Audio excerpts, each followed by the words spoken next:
Amados irmãos, como sempre digo, uma alegria genuína, muito grande, ter a oportunidade de expor a palavra do Senhor. Nós começamos hoje uma série de 4 sermões. O nascimento, hoje será sobre o nascimento de Jesus, teremos a morte de Jesus, a ressurreição de Jesus e a ascensão de Jesus, que será, se assim aprouver o Senhor, o sermão do dia 31, último dia do ano. Haverá aqui um culto, que será o culto da virada, que começará às 22 horas do sábado. E no ano que vem, 2023, se assim for a vontade de Deus, nós iniciaremos uma série sobre o melhor manual que existe da doutrina cristã, que é a primeira epístola de Pedro. Então nós iremos fazer uma série sobre a primeira epístola de Pedro, e é importante que todos acompanhem com bastante detalhe e aprofundamento no próximo ano essa série. Nós passaremos os versos antes para que possamos nos debruçar sobre ele, antes da exposição aqui no próximo ano. Será muito importante essa série para alinhamento doutrinário da igreja aqui, Defesa da Fé. Então hoje nós falaremos sobre o nascimento de Jesus. O nascimento de Jesus é um fato único, não é? E ele vem preencher uma lacuna que há em nossa alma. Uma coisa é certa, meus irmãos, mais cedo ou mais tarde, todos chegam a uma conclusão, a de que há um vazio muito grande, na nossa alma. E não apenas há um vazio na nossa alma, mas é um vazio que nada neste mundo pode preencher. C.S. Lewis, ele diz que algo de que eu gosto muito, ele diz assim, abre aspas, eu descobri em mim mesmo desejos os quais nada nesta terra pode satisfazer. A única explicação lógica é que eu fui feito para outro mundo. Realmente, não é? Parece que nós temos desejos profundos da nossa existência que nada que está neste mundo pode satisfazer. A nossa experiência aqui de vida, aqui na terra, ela me parece ser um tanto míope, trôpega, cambaleante. É preciso algo mais. É preciso que algo seja feito para que tenhamos acesso a esse outro mundo. E é interessante que é exatamente ali, não é? Com algo que é proveniente não deste mundo, mas de outro mundo, que vem aquilo que encherá de propósito e sentido a nossa existência. É por isso que a pergunta que deve ser feita na nossa experiência aqui é a seguinte: será que é possível nós nos conectarmos a este outro mundo? E se você pensar bem, essa conexão deste mundo com outro mundo, do qual vem o propósito e o sentido pleno da nossa existência, é o que ocorre exatamente com a vinda de Deus à Terra, na encarnação e no nascimento de Jesus. É exatamente esta conexão que Deus nos oferece, que está presente na vinda dele mesmo, Deus à Terra. Então é por isso que nós vamos ser expostos aqui às Escrituras, para que possamos entender o quão maravilhosa é essa vinda de Deus à Terra. Então eu peço a vocês que abram, é claro, se assim quiserem, as Escrituras no Evangelho de São Lucas, no capítulo 1. Vamos ler dos versos 26 ao 29. Lucas, capítulo 1, 26 a 29. Assim dizem as Escrituras. No 6º mês, Deus enviou o anjo Gabriel a Nazaré, cidade da Galileia, a uma virgem prometida em casamento a certo homem chamado José, descendente de Davi. O nome da virgem era Maria. O anjo, aproximando-se dela, disse: alegre-se, agraciada, o Senhor está com você. Maria ficou perturbada com essas palavras, pensando no que poderia significar esta saudação. Então nós vemos aqui o anúncio de que Deus viria à terra. E você imagina uma situação dessa com aquela jovem Maria, era uma adolescente ali, uma jovem judia naquela época, que era, segundo as Escrituras, prometida em casamento. E, aliás, ser prometida em casamento naquela situação era um vínculo muito forte, talvez um vínculo que fosse quebrado unicamente com algo que se assemelharia hoje em dia a um divórcio, era algo traumático, quebrar esse vínculo. E você vê aquela moça escutando isso. E o anjo se refere a ela como agraciada, aquela que recebeu graça, aquela que recebeu favor. Não, de fato, se nós formos ler isso em grego, a palavra em grego está no particípio passivo, né, mostrando que ela é a destinatária da graça de Deus. Ela é a destinatária da graça do Senhor, assim como somos todos nós. E aqui é um princípio maravilhoso. Todos nós somos agraciados pelo Senhor quando provocados para atender ao seu chamado. E outra coisa importante que nós lemos aqui no verso 29, voltemos a Lucas capítulo 1, verso 29, que diz assim, diz que Maria ficou perturbada, não é? Dizem as Escrituras, Maria ficou perturbada com essas palavras, pensando no que poderia significar essa saudação. Só pode, né? Ela só pode ter ficado perturbada mesmo, porque aquela situação foi muito impressionante para aquela jovem judia. Ela deve ter dito. Aí vem coisa importante, aí vem bomba. É interessante que os versos subsequentes a este aqui, que é o 1:29 que lemos, explica o que o anjo responde, apresenta o que o anjo responde. Então leiamos novamente Lucas 1:30. Vamos ver a resposta do anjo a Maria que está perturbada. O anjo diz assim, mas o anjo lhe disse, não tenha medo, Maria, você foi agraciada por Deus, você ficará grávida e dará à luz um filho, e lhe porá o nome de Jesus. Ele será grande, será chamado Filho do Altíssimo. O Senhor Deus lhe dará o trono do seu pai Davi, e ele reinará para sempre sobre o povo de Jacó. Seu reino jamais terá fim. Rapaz, aí Maria deve ter pensado assim, como é que pode? Uma jovem, viu? Talvez aí nos seus 16 anos, 15, 16 anos, deve ter pensado, como é que pode? Eu vou ser mãe do Messias. Como é que pode eu ser mãe do Messias? Ser mãe de alguém se eu nunca tive relações sexuais? E é interessante que é isso mesmo que ela pergunta ao anjo. E diante das preocupações mais profundas nossas, nós não ficamos sem respostas. Então vamos ler Lucas 1:34. Nós vamos ver exatamente essa pergunta que ela diz, como eu posso dar à luz a alguém se eu não tive relações sexuais? E no 1:35 o anjo responde. Então, Lucas 1:34, as Escrituras dizem assim, perguntou Maria ao anjo, como acontecerá isso se sou virgem? Aí o Lucas 1:35 apresenta a resposta. O anjo respondeu, o Espírito Santo virá sobre você e o poder do Altíssimo a cobrirá com a sua sombra. Assim, aquele que há de nascer será chamado Santo Filho de Deus. Em outras palavras, esse evento único, central, importantíssimo, que está no centro da história da humanidade, no epicentro da história da humanidade, se dá por iniciativa de Deus. Nós temos aqui a expressão mais sublime da encarnação de Cristo. É algo muito profundo, Deus dizendo, Deus vai à terra, Ele vai encarnar, Ele vai à terra. E é interessante que diante de algo tão impressionante que aconteceria com aquela jovem judia era chamada para um ministério tão grande, tão impressionante.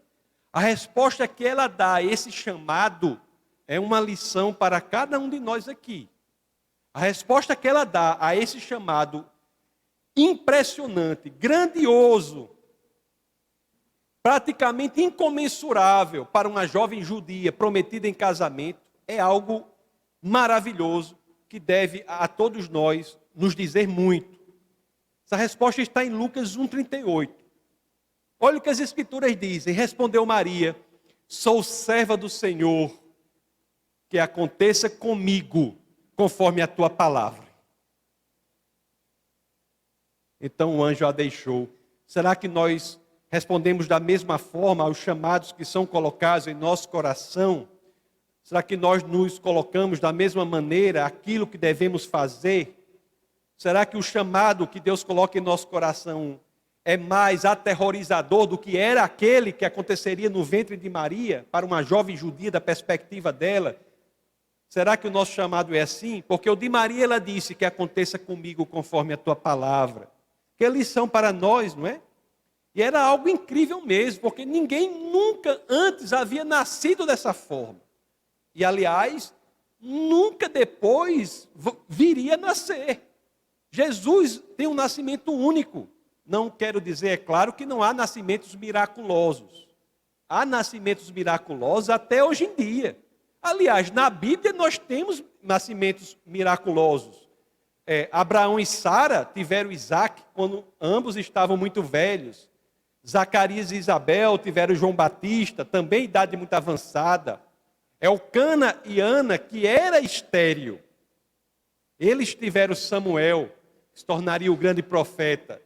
Todos esses são exemplos bíblicos de nascimentos miraculosos, mas são todos eles, e os que acontecem até hoje em dia, embora miraculosos, diferentes daquele que aconteceu com Jesus.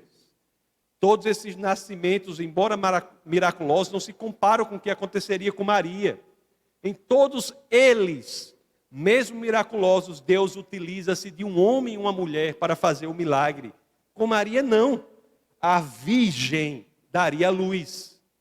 Aliás, em Mateus, no capítulo 1, no verso 25, isso fica claro.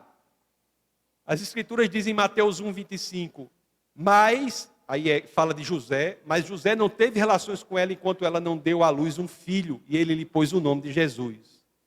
O grande ministério de Maria, e é um ministério grandioso mesmo, foi aceitar que o grande milagre acontecesse em seu ventre. Amados irmãos, isso nos diz muito no que diz respeito à nossa disposição em atender o chamado do Senhor.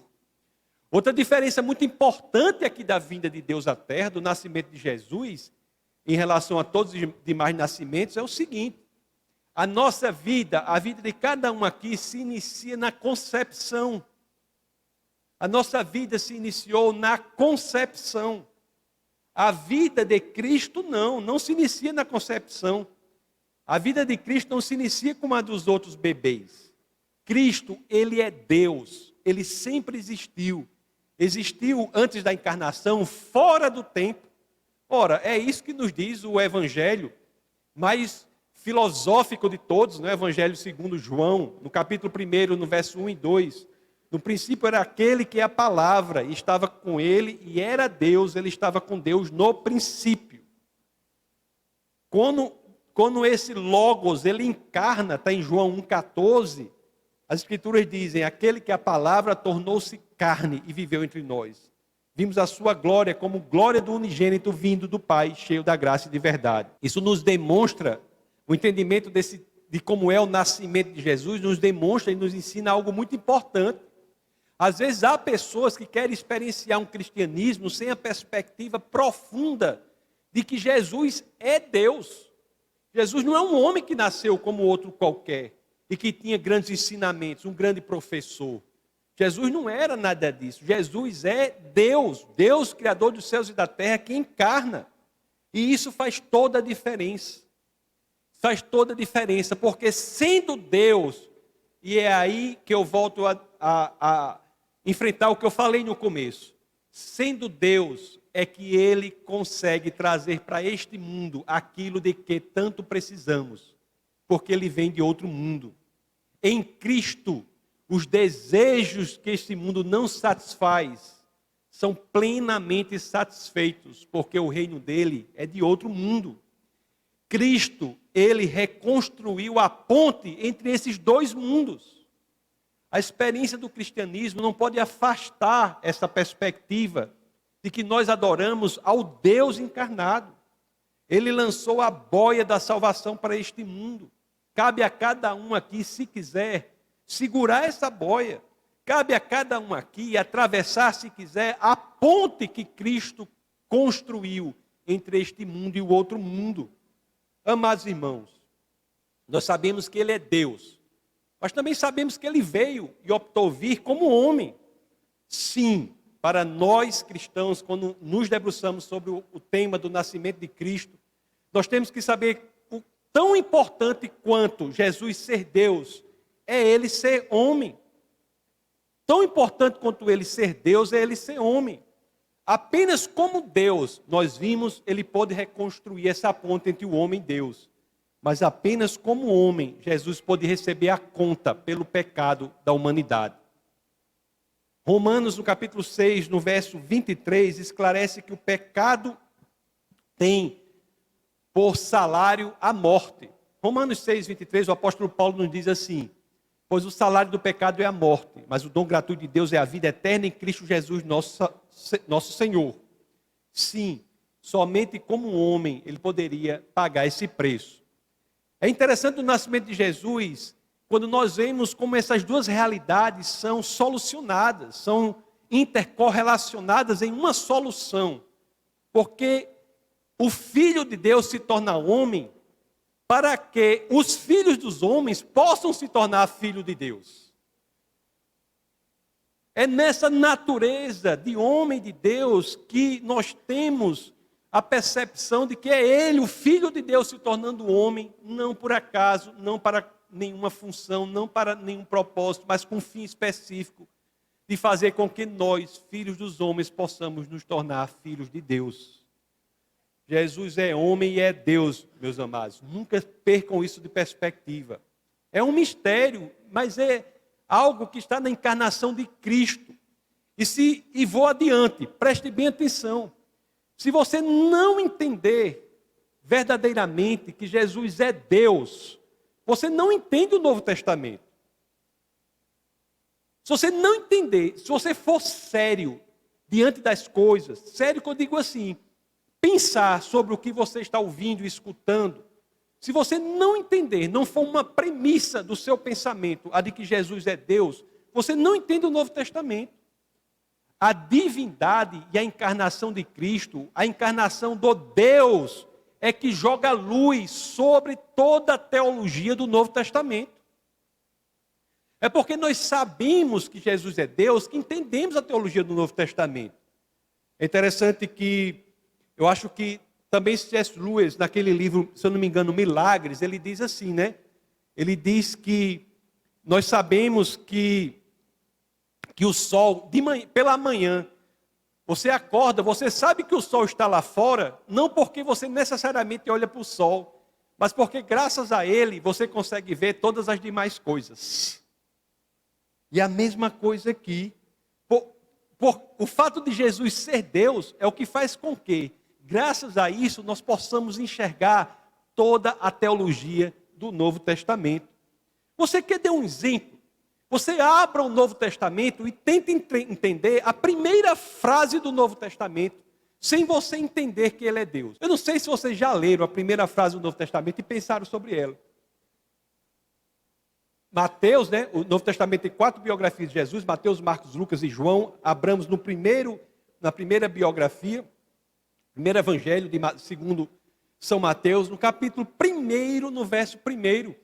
Se você não entender que Jesus é Deus, você não entende essa primeira frase. Ou você passa por ela sem querer entender, o que não é muito aconselhável, porque eu já estou aqui com a boca mole de dizer nessa igreja que as escrituras são cheias de pérolas. Cada palavra é importante, você deve refletir e entender cada palavra. Ou a gente passa sobre esse verso sem querer entendê-lo, ou você só consegue entendê-lo se você pressupuser e entender e colocar como premissa do seu pensamento que ele é Deus. Mateus, capítulo 1, verso 1 diz assim: registro da genealogia de Jesus Cristo, filho de Davi, filho de Abraão. Como é que você vai entender que ele é filho de Davi, que ele é filho de Abraão, se você não entender a teologia por trás disso, que pressupõe o fato de ele ser Deus? Por que Jesus é chamado filho de Abraão? Por que Jesus é chamado filho de Abraão? Existe algo importante aí. Olha, Jesus só pode ser chamado filho de Abraão porque Jesus é o próprio Deus que vem à terra para cumprir a promessa que ele mesmo fez. Vamos entender isso. Abramos no livro de Gênesis, no capítulo 12. Vamos ler os versos 2 e 3. Olha o que as Escrituras dizem. Deus falando para Abraão. Farei de você um grande povo e o abençoarei. Tornarei famoso o seu nome e você será uma bênção. Abençoarei os que o abençoarem e amaldiçoarei os que o amaldiçoarem. E por meio de você, todos os povos da terra serão abençoados. Da descendência de Abraão, haveria alguém por meio de quem todos os povos da terra seriam abençoados. Nós sabemos, né, que o filho da promessa é Isaque. Mas é nesse filho da promessa de Abraão e Sara que todos os povos da terra são abençoados?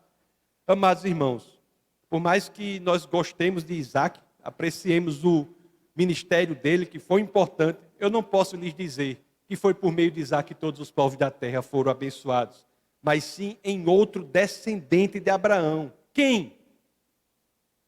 Naquele que é biografado em Mateus, e logo no começo, o biógrafo diz, o meu biografado é filho de Abraão. Jesus, o próprio Deus, cuja biografia começa a ser apresentada aqui no início do Novo Testamento, e só faz sentido essa informação quando nós entendemos que ele sim é o descendente de Abraão, em quem todos os povos da terra podem ser abençoados. Por quê? Porque ele é Deus. Porque ele é Deus. Voltemos a Mateus para entender a outra parte. Registro da Mateus 1:1. Registro da genealogia de Jesus Cristo, filho de Davi. Por que ele é chamado filho de Davi? Porque ele é Deus. Como assim? Vamos pensar o que as Escrituras dizem sobre a descendência de Davi. Nós já vimos em Gênesis o que as Escrituras diziam em termos de promessa sobre a descendência de Abraão. Vamos procurar nas Escrituras onde é que elas falam em termos de promessas sobre a descendência de Davi. Abramos lá no segundo livro de Samuel, no capítulo 7. Vamos ler os versos 12 e 13. Olhe a promessa que é feita para um descendente de Davi, que muitos pensam que é cumprida em Salomão. Muitos pensam que a promessa que é feita aqui no 2 Samuel 7, 12 e 13 é cumprida no descendente imediato, que é o rei Salomão. Isso porque a promessa fala de templo. Mas vamos ver se é mesmo. Olha o que diz o segundo livro de Samuel, capítulo 7, versos 12 e 13. Quando a sua vida chegar ao fim, isso Deus falando para o rei Davi. Quando a sua vida chegar ao fim e você descansar com os seus antepassados, escolherei um dos seus filhos para sucedê-lo, um fruto do seu próprio corpo, e eu estabelecerei o reino dele. Aí o povo tudo pensando que é Salomão, né?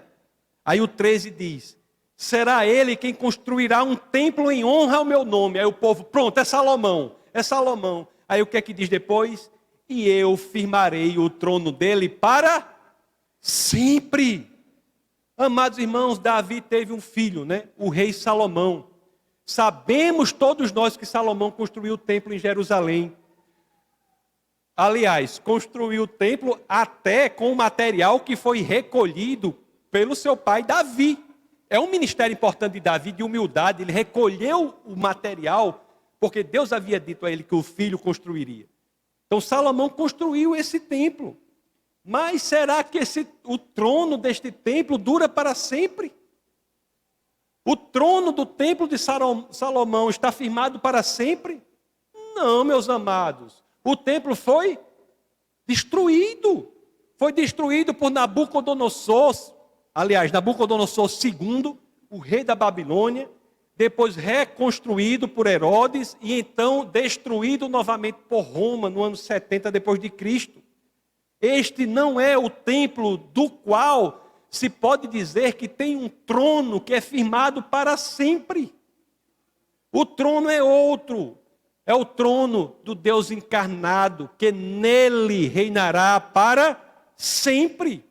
E somente Jesus, sendo descendente de Abraão, sendo descendente de Davi, sendo Deus, é que faz sentido a esta explicação que está no primeiro verso do Evangelho segundo Mateus. Jesus é Deus que vem à terra para cumprir as promessas que o próprio Deus fez. Jesus é Deus que vem para cumprir o que promete. Deus não é fiel para cumprir.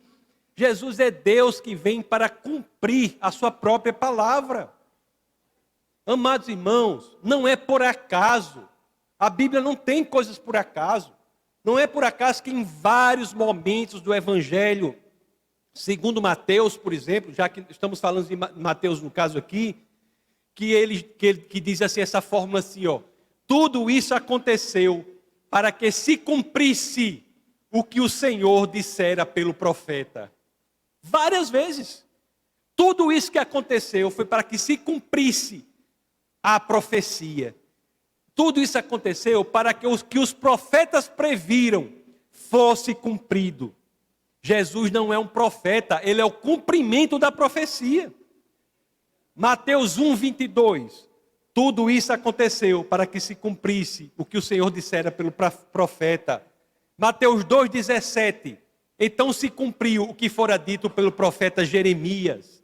Capítulo 4:14. Isso aqui eu estou lendo uma biografia de Jesus. Capítulo 4:14. Para cumprir o que fora dito pelo profeta Isaías. Em outras palavras, o biografado é o cumprimento das promessas de Deus. Amados irmãos, quem é Jesus?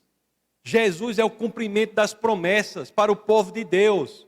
Quem é Jesus? Jesus é o cumprimento das promessas para mim e para você. Esse é Jesus, ele é Deus que vem para cumprir as promessas para mim e para você.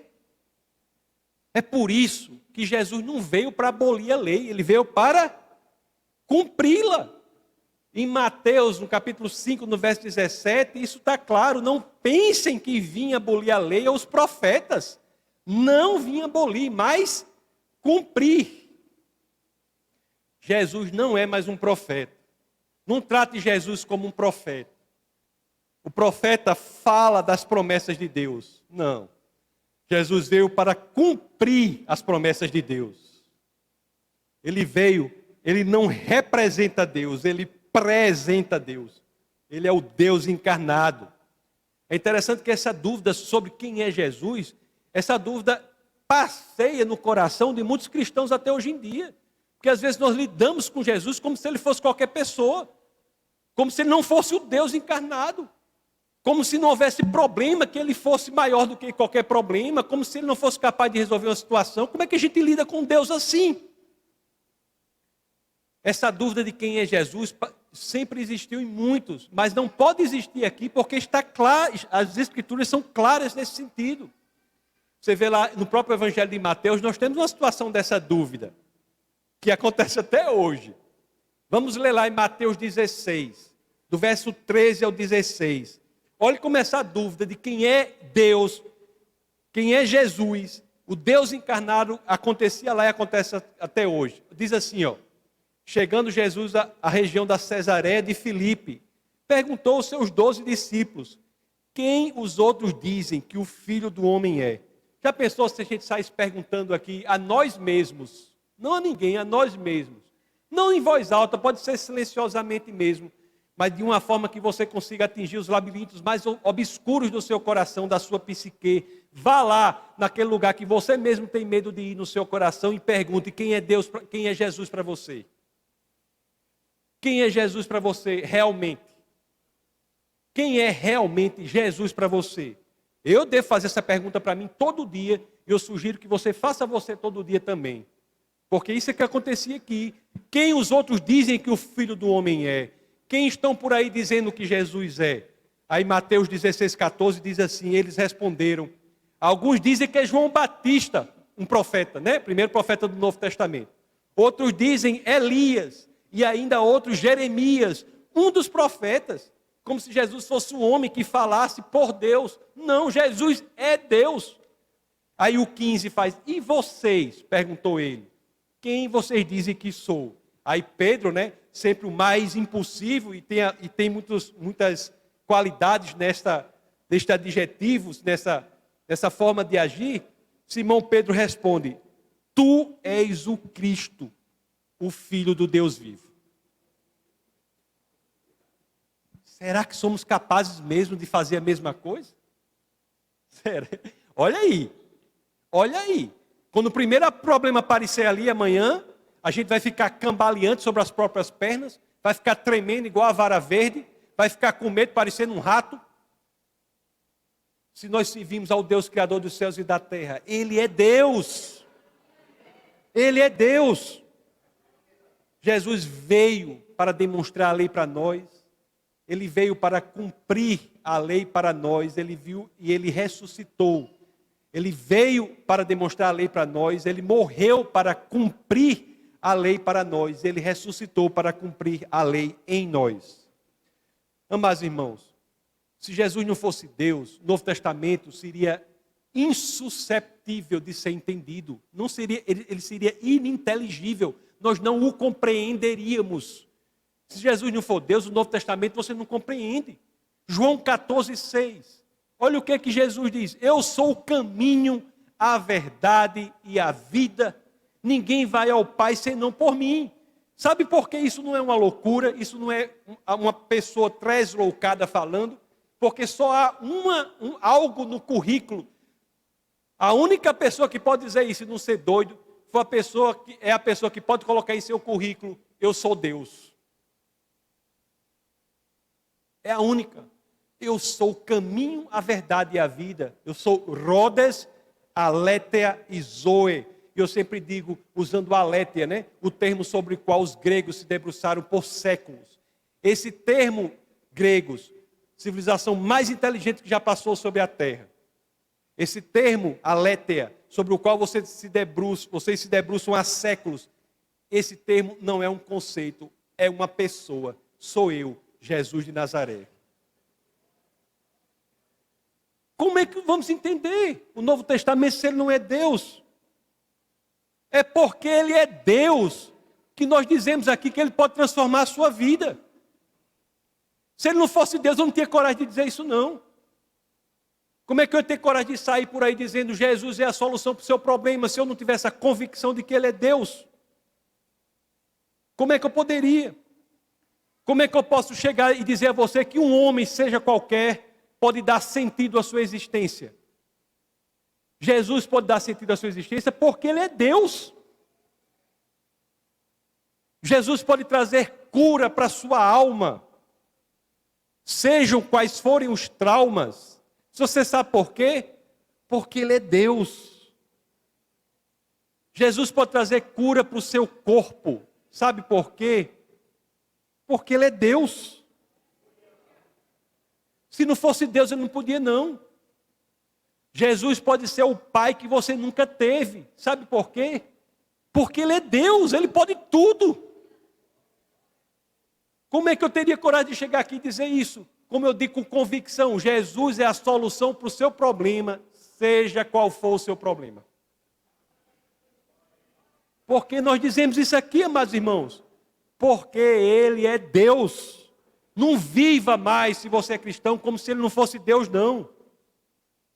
Por ele ser Deus, é que ele se traduz em esperança para as nossas almas. Porque ele é Deus, é que nós não somos apenas salvos, mas somos transformados.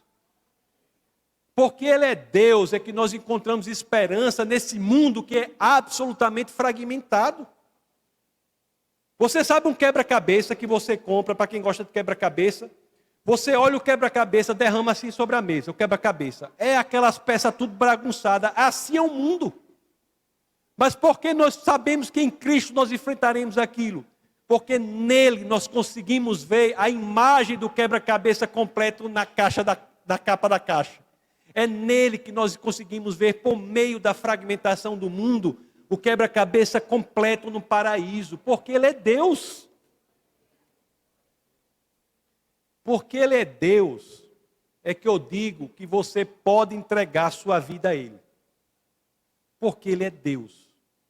Se não fosse Deus, eu jamais teria coragem de dizer isso. Amados irmãos, o nascimento do nosso Senhor e Salvador, Jesus Cristo, é um fato único na história, mas não é um fato que fica resguardado, circunscrito a uma linha cronológica há mais de 2000 anos. Não. O nascimento dele faz com que nós entendamos que o Deus Criador dos céus e da terra veio ao mundo e isso tem um efeito prático na minha vida e na sua. Que nunca mais nós possamos viver como se Jesus não fosse Deus. Vamos orar. Senhor, muito obrigado, Pai, por tudo que o Senhor tem feito por nós. Obrigado, Senhor, por ter vindo à terra para nos proporcionar a transformação de nossa existência, nos proporcionar a salvação. Obrigado por ser Deus que vem à terra, que nós possamos proclamar ao mundo de que nós sabemos que há esperança para o mundo desesperançado, que há uma luz para o mundo em trevas, que há solução para o mundo fragmentado. Nós sabemos que por pior que as circunstâncias pareçam, nós temos um em quem confiar, um que tem o poder infinito, que é Jesus de Nazaré, o Deus encarnado. Obrigado, Pai, por tudo que o Senhor tem feito e obrigado por ter se revelado a nós, para que possamos passar o nosso tempo aqui na terra com a esperança de que um dia estaremos ao teu lado de maneira efetiva.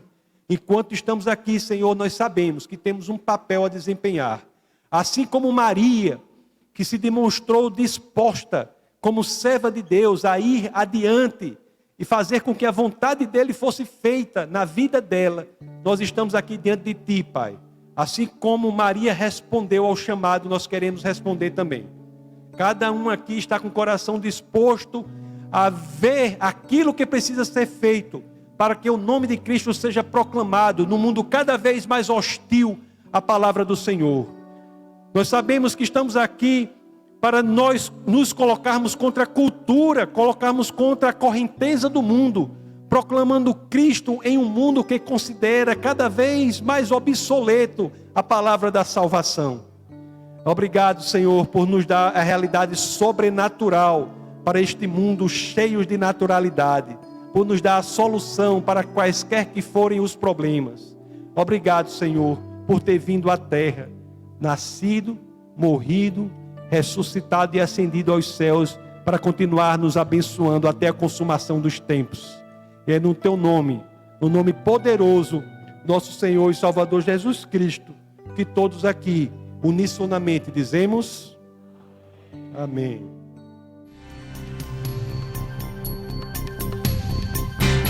Essa foi uma produção do Ministério Internacional Defesa da Fé, um ministério comprometido em amar as pessoas, abraçar a verdade e glorificar a Deus. Para saber mais sobre o que fazemos, acesse defesadafé.org.